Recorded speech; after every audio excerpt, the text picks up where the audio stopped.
My best man destroyed my wedding speech with a slideshow of my ex. The projector screen behind me lit up with a photo of Lindsay kissing me on a beach in Cancun, and for exactly 3 seconds I smiled because I thought Caleb was showing pictures from our bachelor party trip last month. Then the next image appeared, and my stomach dropped through the floor because Lindsay wasn't my fiancée waiting at the edge of the dance floor in her white dress. Lindsay was my ex-girlfriend from college who I hadn't spoken to in 8 years. The slideshow continued while I stood frozen at the microphone with my wedding speech cards shaking in my hands, and every single photo showed me with Lindsay at places we'd visited together during our relationship that ended badly when I was 23. I could hear the confused murmuring from our 200 wedding guests as images of me and another woman cycled across the screen, and when I spun around to look at Caleb standing by the AV table, he was smiling with his arms crossed like he'd just won something. My bride Catherine stood up from the head table with her face going pale, and her mother grabbed her arm while guests started pulling out their phones to record what was happening. The slideshow kept playing, photo after photo of my past relationship displayed for everyone I loved to see, and Caleb reached into his jacket pocket to pull out his phone like he was waiting for something specific to happen. I could see Catherine's hands shaking as she stared at the screen showing me holding Lindsay in front of the Eiffel Tower during our study abroad semester, and her best friend Meredith was already standing up to walk over to her. That's when I realized this wasn't just embarrassing me at my own wedding. This was destroying Catherine in front of her entire family. I'd been friends with Caleb since we were freshman roommates at Michigan State, and for 15 years, he'd been the person I called when life got complicated, or when I needed someone to tell me I was being an idiot. We'd survived terrible dorm food together, celebrated each other's job promotions, been groomsmen in 2 other friends' weddings, and spent countless weekends watching football while complaining about our lives. When I got engaged to Catherine last year, asking Caleb to be my best man felt automatic because he was my closest friend and the person who knew me better than anyone, except maybe my older brother. Caleb had seemed genuinely happy when I showed him the ring I'd picked out, helped me plan the proposal at the botanical gardens Catherine loved, and even threw me a bachelor party in Las Vegas that had been perfectly planned. He'd given a toast at our engagement party about how Catherine was too good for me, but he was glad she hadn't figured that out yet, and everyone had laughed, including Catherine, who'd hugged him afterward. I'd trusted him completely with wedding responsibilities, letting him coordinate with the DJ about music and helping organize the groomsmen's schedule for photos. Looking back now, I could see all the moments I should have questioned, but at the time, I was just grateful to have a best friend who cared enough to help make our wedding day perfect. Catherine and I had met 3 years ago when she started working at the marketing firm where I was already a senior account manager, and I'd spent the first month trying to work up the courage to ask her to coffee. She was smart and funny and had this way of making even boring client meetings interesting with her observations about people's weird habits and corporate doublespeak. Our first date had been at an Italian restaurant downtown where we'd talked for 4 hours straight, and by the time they were cleaning up around us, we'd already made plans for the following weekend. She'd met Caleb early in our relationship when he came to visit, and we all went to a Tigers game together, and she'd told me afterward that she liked how comfortable I was around him. Caleb had approved of Catherine immediately, telling me she was the first woman I'd dated who seemed like an actual adult instead of the emotionally unavailable types I usually picked.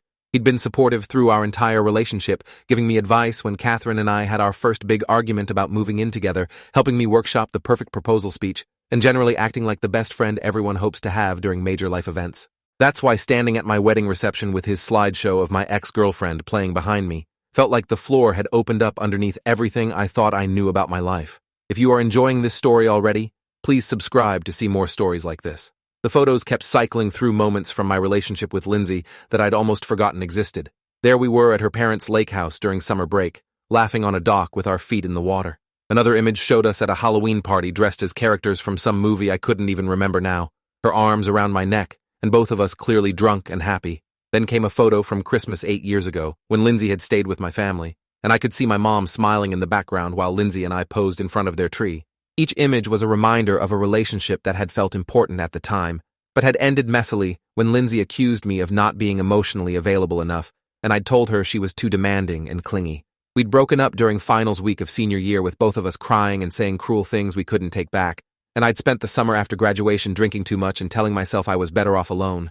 I hadn't thought about Lindsay in years beyond occasionally wondering if she'd gotten married or if she still lived in Michigan, and now here she was projected 10 feet tall behind me at my wedding reception, while Catherine watched her husband's secret past explode across a screen.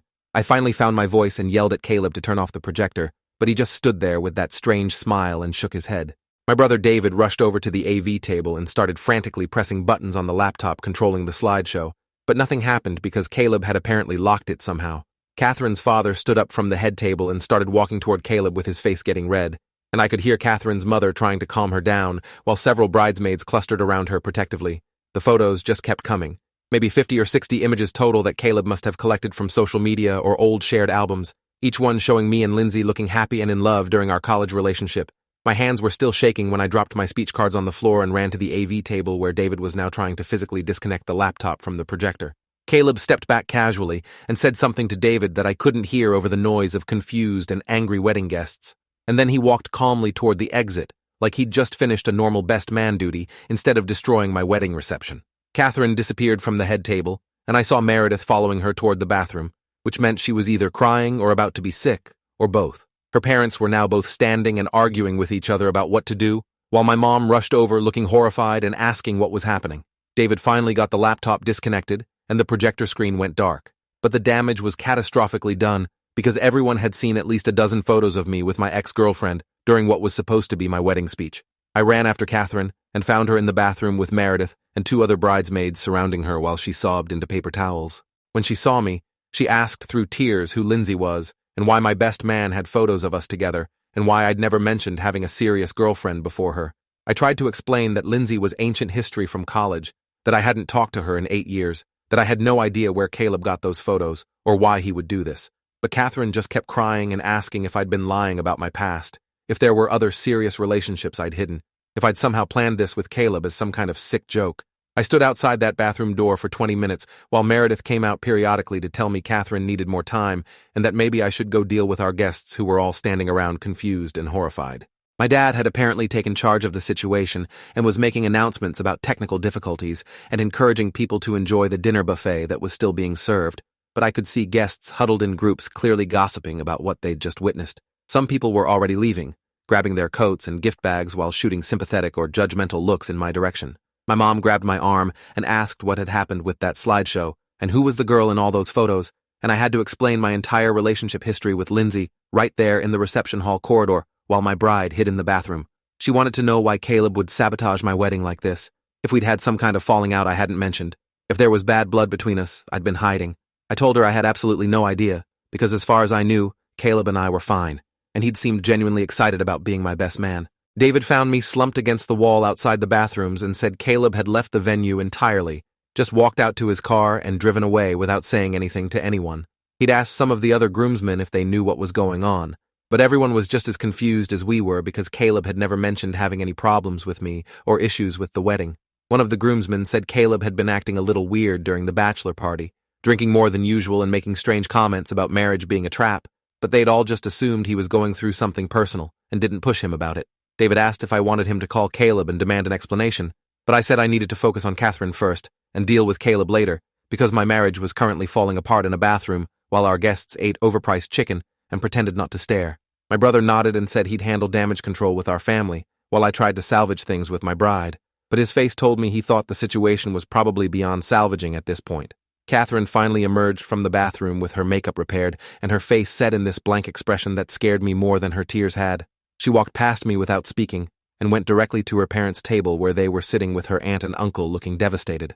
I watched her have a whispered conversation with her mom and dad for about 5 minutes before her father stood up and announced to the remaining guests that Catherine needed some time and they should all please enjoy the rest of their meals and the evening.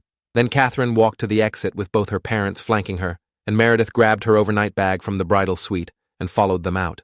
I tried to intercept them in the parking lot, but Catherine's father gently but firmly told me to give her space tonight, that she was going to stay at her parents' house and would call me when she was ready to talk.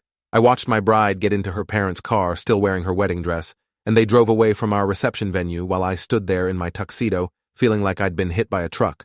The reception continued in the most awkward way possible, with about half our guests remaining and trying to pretend everything was normal, while the DJ played songs to mostly empty tables.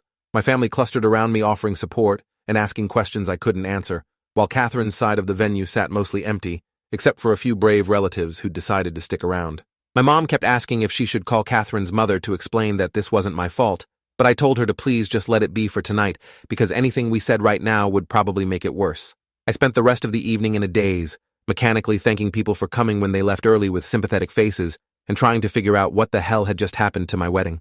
Around 10 o'clock, the venue coordinator approached me gently to ask if we were planning to do the cake cutting or first dance or any of the other scheduled events, and I had to tell her no because my wife had left the building and probably our marriage. I drove home alone to the apartment Catherine and I shared, the place we'd spent the last year excitedly preparing to return to as a married couple after our honeymoon.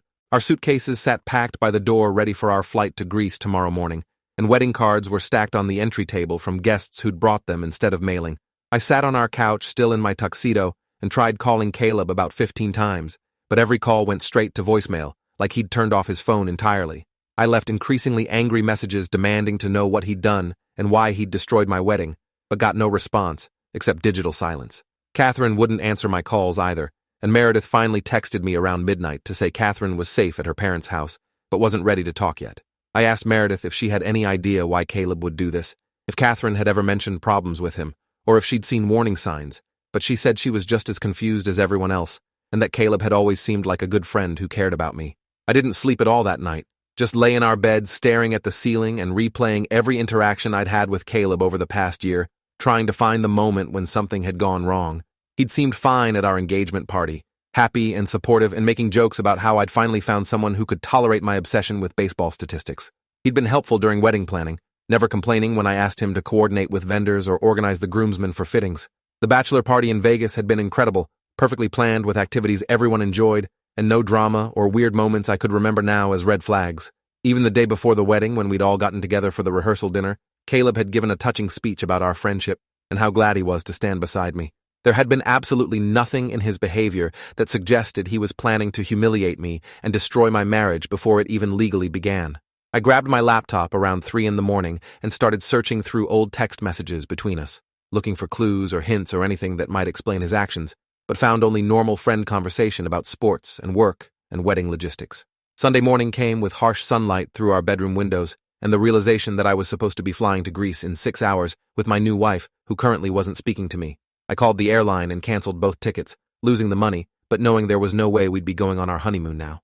Then I started the grim task of calling family members to let them know Catherine and I wouldn't be at the post-wedding brunch her parents had planned at their country club. My mom asked if Catherine had come home yet, and I had to tell her no, that my wife of less than 24 hours was staying at her childhood home, and I had no idea when or if she'd return. My dad got on the phone and asked point blank if I had cheated on Catherine with this Lindsay person, or if there was something I hadn't told them about my past that would explain Caleb's slideshow. I assured him that Lindsay was truly ancient history from college, that I hadn't seen or spoken to her since our messy breakup 8 years ago, and that I was just as blindsided as everyone else about why Caleb had those photos or what his motivation could possibly be. Around noon, Catherine finally called me from her parents' house, and her voice sounded flat and exhausted when she asked if we could meet somewhere neutral to talk. We arranged to meet at a coffee shop near her office, the same place where I'd bought her coffee every morning for the first month after we met, before I'd worked up the courage to ask her on an actual date. I got there early and sat at a corner table rehearsing what I wanted to say, but when Catherine walked in wearing jeans and one of my sweatshirts with her hair pulled back, all my prepared words disappeared. She sat down across from me and said she'd been up all night trying to process what happened, and she needed complete honesty from me about my relationship with Lindsay. I told her everything I could remember about dating Lindsay in college, how we'd been together for about 2 years, how intense it had felt at the time, but how we'd brought out the worst in each other toward the end. I explained that our breakup had been mutual and messy, that we'd both said hurtful things, and decided it was better to just cut contact completely rather than try to stay friends. I admitted I probably should have mentioned Lindsay at some point during our relationship when we talked about our pasts, but honestly, I almost never thought about her anymore, and it hadn't seemed relevant to our life together. Catherine listened without interrupting, and then asked the question I'd been dreading since the slideshow started. She wanted to know if there was any possibility I'd been in contact with Lindsay recently, if maybe Caleb had found out somehow and was trying to expose me for cheating or lying. I looked her in the eyes and swore that I hadn't spoken to Lindsay in 8 years, hadn't looked at her social media, hadn't thought about her beyond occasional passing memories until those photos appeared at our wedding. I pulled out my phone right there and showed Catherine my messages, social media accounts, email, everything to prove I had no recent contact with my ex-girlfriend. She scrolled through my phone for about 10 minutes, while I sat there feeling like I was on trial for crimes I didn't commit, and then she handed it back and said she believed me, but she still didn't understand why Caleb would do this. Neither did I, which was the most frustrating part of the entire nightmare, because my best friend had blown up my wedding for reasons I couldn't even begin to comprehend. Catherine said she needed time to think about everything and decide if she could move forward with our marriage after such a public humiliation, and those words felt like a knife in my chest, because I realized she was genuinely considering leaving me over something I had no part in planning or executing. I spent the next 3 days basically living in my brother's guest room because Catherine asked for space in our apartment, and I didn't want to fight her on it. David let me vent endlessly about the situation, while his wife made me meals I couldn't eat, and tried to offer helpful perspective about Caleb's possible motivations. They both agreed that something must have happened recently to turn Caleb against me, some perceived slight or misunderstanding that had festered into this revenge plot, but I couldn't think of a single incident that would warrant this level of betrayal. I'd called Caleb probably 50 times over those 3 days and sent countless texts demanding an explanation, but his phone stayed off and his social media went dark like he'd disappeared entirely from the digital world. I even drove to his apartment on Monday evening, but his car wasn't there, and his roommate said Caleb had left town for a week without saying where he was going or when he'd be back. The roommate seemed genuinely confused when I asked if Caleb had mentioned having problems with me, saying that as far as he knew we were still best friends, and Caleb had been excited about the wedding. If this story keeps your interest, please subscribe to get more stories like this. Catherine agreed to see a therapist with me on Wednesday, and we found someone named Dr. Rebecca Thornton, who specialized in relationship crisis intervention and had worked with couples dealing with traumatic events. Dr. Thornton was in her 50s with kind eyes and a direct manner that made me feel like she wouldn't tolerate any bullshit from either of us. She asked Catherine to describe what happened at the wedding from her perspective, and I had to sit there listening to my wife explain how humiliated and confused she'd felt watching photos of me with another woman play during what should have been my speech about our love. Catherine said the worst part wasn't even the photos themselves, but the fact that so many people had witnessed her humiliation, including her entire extended family and all her work colleagues who'd been invited. Dr. Thornton nodded and asked how I felt hearing Catherine describe her experience, and I told her it made me want to find Caleb and demand answers while simultaneously wanting to apologize to Catherine for something that wasn't technically my fault, but had still destroyed what should have been the happiest day of our lives. We spent 2 hours in that first session just unpacking the events of Saturday night and trying to establish what was actually real versus what our hurt feelings were making us believe. Dr. Thornton helped Catherine understand that my relationship with Lindsay truly was ancient history, and that I hadn't been hiding some secret current affair, which seemed to help her relax slightly. She also helped me see how the public nature of the humiliation had affected Catherine beyond just the revelation itself, explaining that having our private relationship history exposed to hundreds of people created a different kind of trauma than if the photos had just been shown to us privately. By the end of the session, we'd agreed to keep living separately for now, but to talk every day and attend couples therapy twice a week while we figured out if our marriage could survive. Dr. Thornton said our situation was unusual but not hopeless, that the crisis had been imposed on us by a third party, rather than being the result of our own relationship problems, which meant we had a better foundation to rebuild on if we both wanted to do the work. Friday afternoon, exactly 1 week after my ruined wedding, I got a text from an unknown number with an attachment. When I opened it, my blood ran cold because it was a screenshot of a Facebook conversation between Caleb and someone whose name was blocked out. The messages were from about 3 weeks before my wedding, and Caleb was discussing his plan to show everyone who they were really celebrating and make sure nobody got fooled by the perfect couple act. The mysterious other person was encouraging him, saying things like, "You're doing the right thing," and "Someone needs to expose the truth." I immediately called the number that sent me the screenshot, but it rang a few times and then went to a generic voicemail. I forwarded the image to David and Catherine and Dr. Thornton, and within an hour, my phone was ringing with David saying we needed to figure out who sent this and why.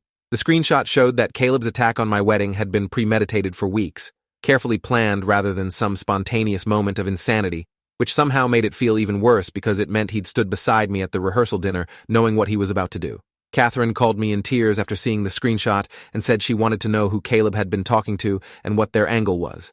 We decided to meet with Dr. Thornton for an emergency session on Saturday morning to show her the messages and get her professional opinion on how to proceed. Dr. Thornton studied the screenshot carefully and pointed out several things that suggested the other person in the conversation might have been a woman based on the emoji usage and language patterns.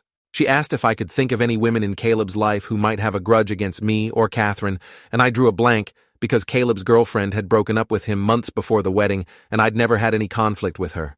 Then Catherine went very quiet and said there was one woman who'd seemed oddly cold to her whenever they met, someone Caleb had introduced at our engagement party as his cousin visiting from out of state. I barely remembered meeting this cousin because the party had been crowded and I'd been focused on other things. But Catherine said the woman had made some strange comments about marriage being overrated and how people always showed their best face until after the wedding. Dr. Thornton suggested we needed to find out Caleb's current location and confront him about the slideshow and the Facebook messages, but preferably with some kind of mediation or at least with other people present as witnesses. She said the fact that someone had sent us the screenshots suggested there might be an ally trying to help us understand what happened, or alternatively, someone trying to stir up more drama for their own entertainment. Either way, we needed more information before we could make sense of Caleb's motivations or decide how to move forward with our marriage. Catherine asked if it was even worth trying to get answers from Caleb since he'd already shown himself to be malicious and untrustworthy, but I said I needed to know why he'd done this, even if the truth ended up being something I didn't want to hear. The not knowing was eating me alive, keeping me up at night replaying every interaction and wondering what I'd missed or done wrong to deserve this level of betrayal from my closest friend. Sunday morning, I woke up to a series of missed calls from my mom and a text telling me to check Lindsay's Facebook page immediately. My stomach dropped as I logged into Facebook for the first time in days and navigated to Lindsay's profile, which I hadn't looked at in years. Her most recent post was from late Saturday night, and it was a long, detailed statement about our relationship ending 8 years ago and how she'd moved on completely with her life. She wrote that she'd been contacted recently by someone claiming to be doing research on college relationships and how they ended, and she'd shared some old photos and stories thinking it was for an academic study. Lindsay said she'd had no idea those photos would end up at my wedding or be used to hurt me and my new wife, and she was horrified when a mutual friend sent her a message asking why she was trying to ruin my marriage. She apologized profusely and said she hoped Catherine and I could move past this terrible situation that she'd unknowingly contributed to, and she included screenshots of messages from someone with a fake account asking her questions about our relationship months ago. I called Lindsay for the first time in 8 years, and she answered sounding nervous and apologetic. She explained that back in October, someone had messaged her claiming to be a grad student researching how college relationships shaped people's future romantic choices, and the questions had seemed legitimate, so she'd responded honestly. The supposed researcher had asked her to share photos from our relationship as part of the study, and she'd pulled a bunch from old albums without thinking much about it. Lindsay said she'd felt weird about how many questions focused specifically on why we broke up and whether I'd been a good boyfriend, but she'd figured academic research could be thorough and invasive sometimes. She'd never imagined that the person collecting her stories and photos was actually my best man planning to use them as weapons at my wedding. I asked if she still had the messages from this fake researcher, and she said yes, that she'd screenshot everything once she realized what had happened. She sent me the entire conversation, and the fake account was operated by someone calling themselves Rachel Stevens, who claimed to be a PhD student at Northwestern studying relationship patterns. I showed the messages to David and Catherine, and we all agreed that Rachel Stevens had to be either Caleb or someone working with him to collect ammunition for the wedding slideshow.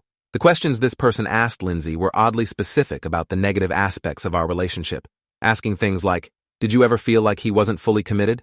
And, "Were there times you thought he might have been interested in other women?" Lindsay had answered honestly that yes, our relationship had problems, and yes, I'd sometimes seemed distant or distracted, but those were normal college relationship issues that didn't mean anything sinister. The fake researcher had pressed for more details about our worst fights and most painful moments, and Lindsay had provided them thinking she was contributing to legitimate academic work about how young people navigate heartbreak. Every piece of information she'd shared had apparently been cataloged and saved by Caleb or his accomplice to build their case that I was somehow a terrible person who didn't deserve a happy marriage with Catherine. Catherine and I met with Dr. Thornton again on Monday and showed her everything Lindsay had sent us. Dr. Thornton said this level of planning and deception suggested Caleb hadn't been acting alone or on impulse, that someone had convinced him I was a bad person who needed to be exposed, and they'd spent months collecting evidence to support their narrative. She asked if Caleb had ever shown signs of being easily influenced or manipulated by others, and I had to admit that yes, Caleb sometimes believed conspiracy theories too quickly and had strong reactions to perceived injustice, even when he didn't have all the facts. David pointed out that Caleb had gone through a bad breakup about 6 months before my wedding, and maybe that had made him vulnerable to someone telling him that all relationships were built on lies and deception. Dr. Thornton said that kind of emotional vulnerability combined with the right manipulation could absolutely lead someone to betray their closest friend if they'd been convinced it was the morally correct thing to do. Tuesday afternoon, I finally got a call from Caleb's number, but when I answered, it wasn't his voice. A woman who introduced herself as Whitney said she was Caleb's sister, and she needed to talk to me about what had happened at my wedding. I barely remembered that Caleb had a younger sister because she lived on the West Coast, and we'd maybe met twice in 15 years. Whitney said Caleb had shown up at her apartment in Seattle last Sunday morning in terrible shape, barely eating or sleeping and refusing to talk about why he'd suddenly driven across the country. She'd eventually gotten the story out of him about the slideshow and his plan to expose my supposedly terrible character, and she'd been horrified when she realized what her brother had done. Whitney said Caleb had been manipulated by someone he'd met online, a woman who'd convinced him that I was a serial cheater and emotional abuser who was tricking Catherine into a marriage built on lies. This woman had apparently provided Caleb with evidence of my bad character, including the photos from Lindsay and manufactured stories about other women I'd supposedly hurt, and Caleb had believed all of it because he was in a vulnerable place after his own breakup. Whitney asked if she could give me this woman's information so I could understand the full scope of what had happened, and I said absolutely yes because I needed to know who had orchestrated the destruction of my wedding and why. She texted me screenshots of conversations between Caleb and someone named Vanessa Birch, and as I read through them, my hands started shaking with rage. Vanessa had systematically convinced Caleb over the course of several months that I was a manipulative person who hurt women for fun, using the information Lindsay had innocently provided and adding fabricated details about other relationships I'd supposedly ruined. She'd told Caleb that Catherine was her best friend from college and that she'd watched me charm Catherine the same way I'd charmed and destroyed previous girlfriends. Vanessa said she'd tried to warn Catherine directly, but I'd isolated her from old friends and made her dependent on me emotionally, which was why the only way to save Catherine was to expose my true nature publicly at the wedding, where I couldn't lie my way out of it. The messages showed Caleb gradually being convinced that destroying my wedding was an act of heroism rather than betrayal, that he'd be saving Catherine from a lifetime of abuse and manipulation. I showed Catherine the messages from Vanessa and watched her face go through several emotions before settling on fury. She said she'd never heard of anyone named Vanessa Birch, had no college friends by that name, and in fact, had no idea who this woman was or why she'd be claiming to be her best friend. We searched for Vanessa on social media and found several accounts with that name, but one profile had photos that matched the woman Catherine vaguely remembered meeting at our engagement party as Caleb's cousin.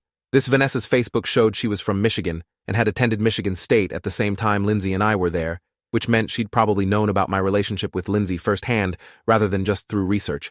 Catherine started scrolling through Vanessa's profile and suddenly went very still, then turned her laptop screen to show me a photo from 8 years ago. It showed Vanessa and Lindsay at some party together with their arms around each other and a caption about best friends forever. Vanessa and Lindsay had been close friends in college, which meant Vanessa had watched my relationship with Lindsay implode and had apparently carried a grudge about it for 8 years until she finally saw an opportunity for revenge.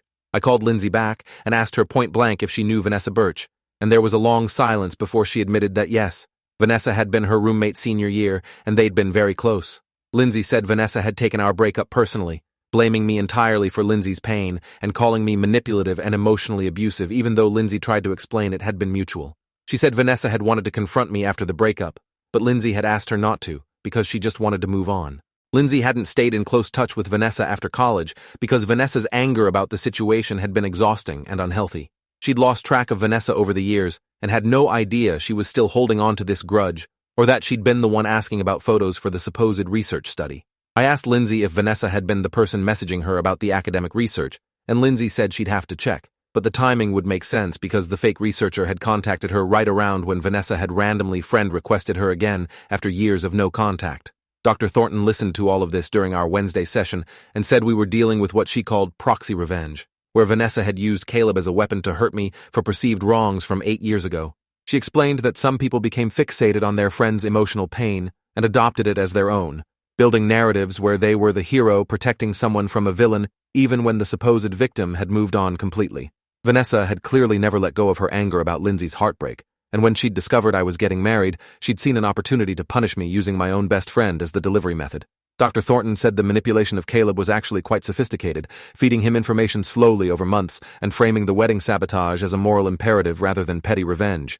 She asked what I wanted to do with this information now that I knew who was behind everything, and I said I needed to confront Vanessa directly and make her understand the damage she'd caused to multiple innocent people. Catherine said she wanted to be there when I confronted Vanessa because this woman had claimed to be her friend while actually destroying her wedding day, and she deserved to explain herself to both of us. We reached out to Vanessa through Facebook and asked her to meet us at a coffee shop to discuss the wedding incident, and she responded within an hour saying she'd be happy to meet and explain why she'd done what was necessary to protect Catherine. The casual certainty in her message made my blood boil because she genuinely seemed to believe she'd done something good rather than causing immense harm. We arranged to meet on Saturday afternoon at a neutral location, and I asked David to come with us as a witness and support in case things got heated. Dr. Thornton helped us prepare for the conversation by role-playing different scenarios and making sure we stayed focused on getting answers rather than just yelling at Vanessa, though she acknowledged that some yelling would probably be justified and healthy. Saturday came and I felt nauseous as we drove to the coffee shop to meet Vanessa. She was already there when we arrived, sitting at a corner table with a confident expression that suggested she thought this would go her way. David positioned himself at a nearby table where he could see and hear everything but wouldn't be directly participating unless needed. Catherine and I sat down across from Vanessa, and before either of us could say anything, she launched into a speech about how she'd saved Catherine from making a terrible mistake marrying someone like me. She said Lindsay had been devastated after our breakup, and it had taken her years to recover emotionally, and she couldn't stand by and watch me do the same thing to another innocent woman. I asked her if Lindsay had requested her interference, or if she'd taken it upon herself to become the avenging angel of my ex-girlfriend's 8-year-old heartbreak, and Vanessa said it didn't matter, because protecting women from manipulative men was always the right thing to do. Catherine cut in and asked Vanessa to explain exactly how they knew each other, since Vanessa had claimed to be her best friend when manipulating Caleb. Vanessa's confidence faltered slightly, and she admitted she'd never actually met Catherine before the engagement party, but she'd researched her thoroughly on social media and felt like she knew her well enough to intervene. She said she'd seen Catherine's posts about our relationship and recognized all the warning signs of someone being love-bombed and manipulated, that my public displays of affection and romantic gestures were clearly just an act to trap Catherine before showing my true colors. I asked what possible evidence she had that I'd been anything other than completely committed to Catherine, and Vanessa pulled out a folder of printed Facebook screenshots and text messages that she'd apparently been compiling as proof of my terrible character. Most of it was laughably circumstantial, like photos of me having coffee with female co-workers that Vanessa had decided were evidence of affairs, or text messages between me and Lindsay from 8 years ago that she'd somehow obtained where I'd complained about feeling stressed about our relationship. David leaned over from his nearby table and said he'd heard enough to know Vanessa was delusional, and she should probably leave before he called the police about harassment. Vanessa stood up and said we were all blinded by my manipulation, and someday we'd thank her for trying to expose the truth, which was almost word for word what she'd told Caleb in their Facebook messages. As she walked toward the exit, Catherine called after her, asking if she understood she'd destroyed a wedding and nearly ended a marriage over assumptions and 8-year-old grudges, but Vanessa just shook her head and left. I sat there staring at the folder of evidence she'd left behind, and realized this woman had spent months building a case against me based on nothing but her interpretation of my ex-girlfriend's pain from nearly a decade ago. She'd convinced my best friend to betray me, humiliated my wife in front of hundreds of people, and ruined what should have been the happiest day of our lives, all because she'd decided I was a villain in a story she'd made up entirely in her own head. Catherine and I drove home in silence, and when we got to our apartment, she said she wanted to move back in if I still wanted her there. I told her of course I wanted her there, that this was our home and our life together. And Vanessa's delusional revenge plot didn't change anything about how much I loved her. We spent that evening unpacking her bag and talking about everything that had happened over the past 3 weeks, and for the first time since the wedding I felt like we might actually be okay. Catherine said seeing Vanessa's folder of fake evidence and hearing her justify the wedding sabotage had actually helped her understand that none of this was about our relationship being flawed or me being dishonest. It was about one woman's inability to let go of someone else's pain from years ago and her decision to make that everyone else's problem. Dr. Thornton had been right that the crisis was imposed from outside, rather than being a result of our own relationship issues, which meant we had a stronger foundation to rebuild on than I'd initially thought. We met with Dr. Thornton on Monday and told her about the confrontation with Vanessa. She said what we'd described sounded like a textbook case of someone with an unhealthy sense of righteousness combined with poor boundaries around other people's lives. She explained that Vanessa had likely convinced herself she was performing a heroic intervention rather than orchestrating harassment and emotional abuse, which made her dangerous because she felt morally justified in causing harm. Dr. Thornton asked if we were considering legal action against Vanessa for the damage she'd caused, and I said I'd been thinking about it but wasn't sure what charges would actually stick. She suggested we at least consult with an attorney about options like restraining orders or civil suits for emotional distress, because Vanessa's behavior suggested she might not be done trying to protect Catherine from me. The thought that this might not be over made me feel sick.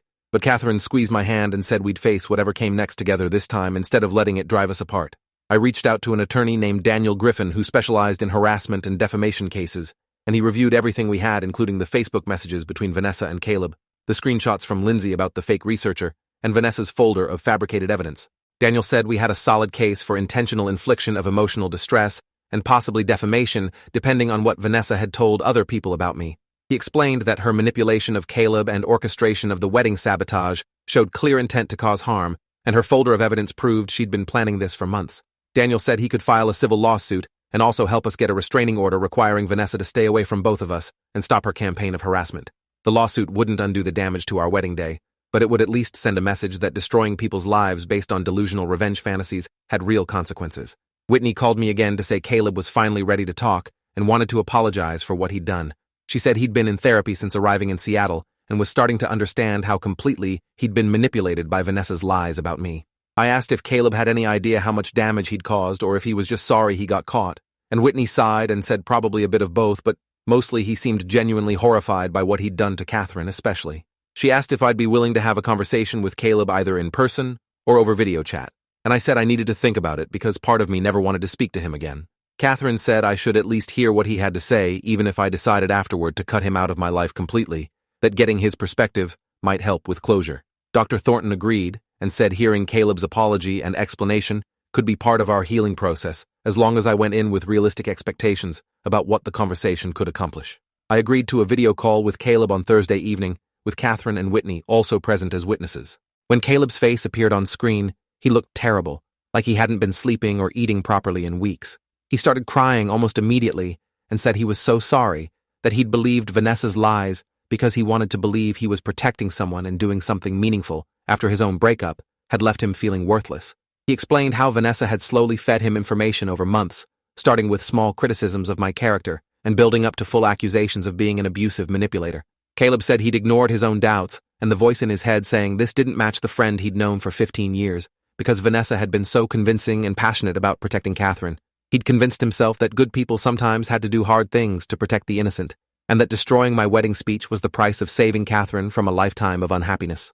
I asked Caleb if he'd ever considered just talking to me directly about Vanessa's concerns instead of immediately believing I was a monster, and he said yes, that he'd thought about it many times, but Vanessa had convinced him I'd just manipulate him the way I supposedly manipulated everyone else. He'd been terrified that confronting me would give me a chance to poison his mind against the truth, so he'd decided the only way was to expose me publicly where I couldn't talk my way out of it. Hearing him explain his reasoning made me angry all over again, because he'd known me for 15 years, but had trusted a stranger's word over our entire friendship. Catherine asked Caleb what he expected from this conversation, whether he thought an apology could somehow fix what he'd broken, and Caleb said no, that he knew he'd destroyed our friendship and nearly destroyed our marriage, and nothing he said now would change that. He just wanted us to know that he was genuinely sorry and that he'd spend the rest of his life regretting what he'd done. Whitney spoke up and said Caleb had agreed to write a full statement explaining Vanessa's manipulation and his own terrible judgment, which we could use however we wanted, including for legal action against Vanessa. Caleb nodded and said he'd already written most of it, detailing every conversation with Vanessa and every piece of fake evidence she'd provided to convince him I was dangerous. He said he'd testify in court if needed, that facing the consequences of his actions was the least he could do after causing so much pain. I told him I appreciated the apology, but I wasn't ready to forgive him, that maybe someday, but right now, the wound was too fresh and the damage too severe. Caleb said he understood and wouldn't try to contact me again unless I reached out first, that he respected whatever decision I made about our friendship or former friendship. We ended the call, and I sat there feeling emotionally exhausted, not quite satisfied with the apology, but at least having some closure about why my best friend had chosen to destroy my wedding. Daniel filed the lawsuit against Vanessa on Friday afternoon, and within a week we had her served with papers for intentional infliction of emotional distress and defamation. She responded through her own attorney denying everything and claiming she'd simply shared concerns about my character with a mutual friend, which her lawyer argued was protected speech. Daniel said that argument wouldn't hold up given the evidence of her months-long manipulation campaign and the specific intent to cause harm at our wedding. The case would probably take months to work through the courts, but he was confident we'd win based on Caleb's testimony and the Facebook messages showing Vanessa's deliberate planning.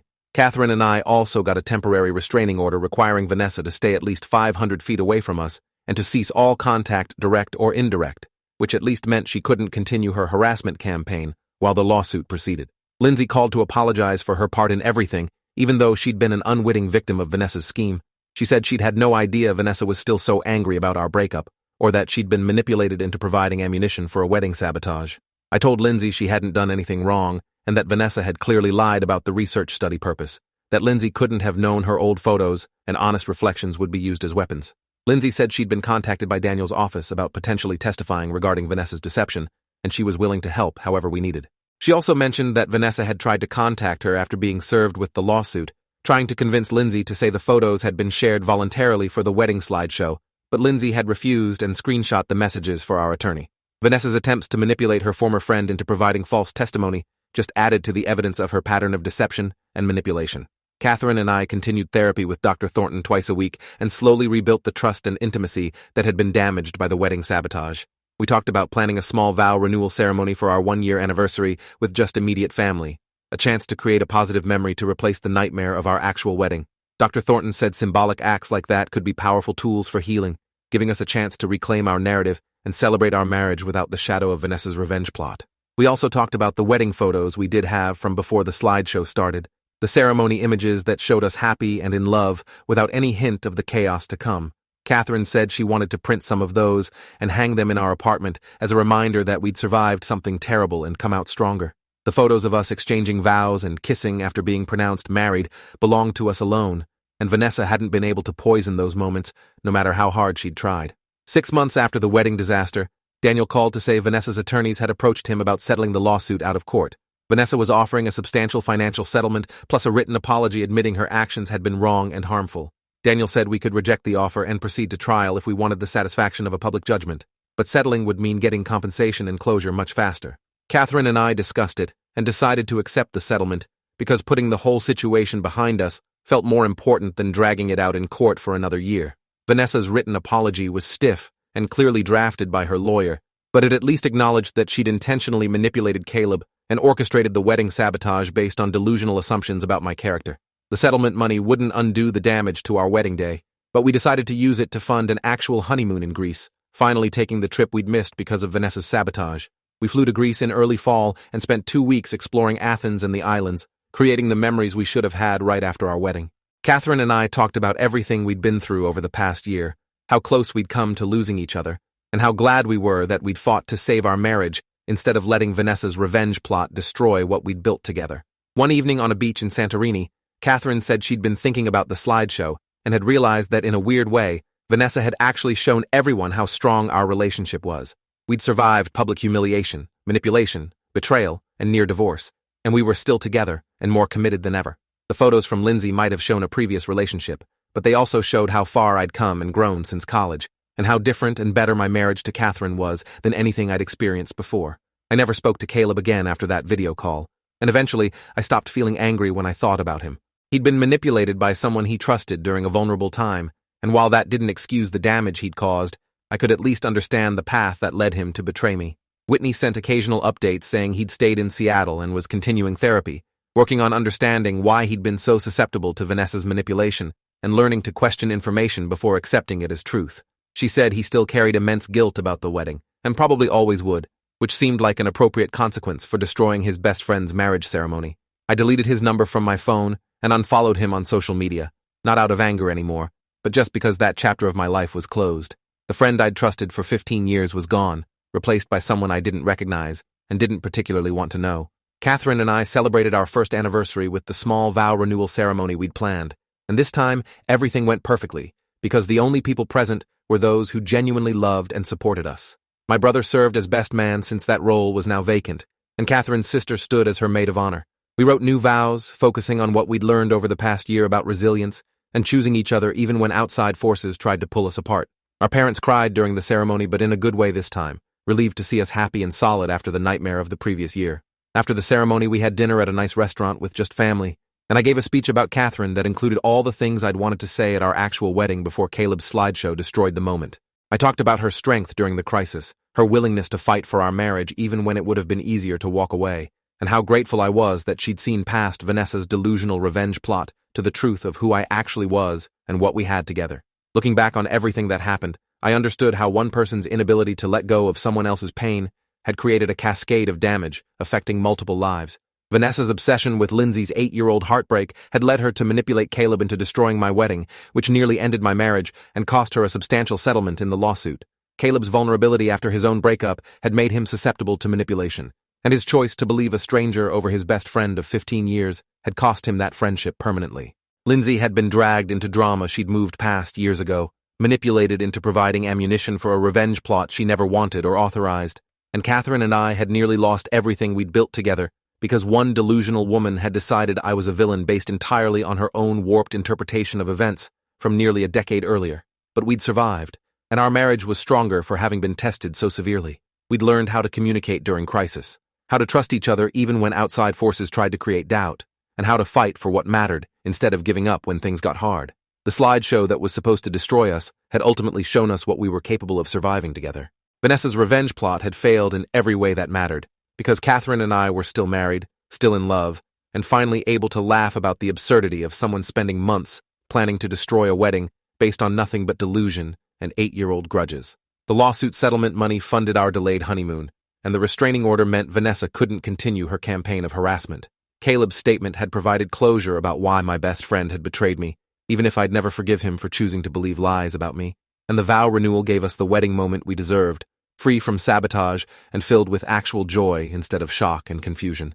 Our apartment walls now displayed photos from both the original ceremony before the slideshow started and from our anniversary vow renewal, a visual reminder that we'd survived the worst and rebuilt something better. The original wedding photos showed us innocent and hopeful before everything fell apart, while the anniversary photos showed us stronger and more certain, marked by what we'd endured, but not broken by it. Thanks for watching till the end. Make sure to subscribe and like to not miss the next story.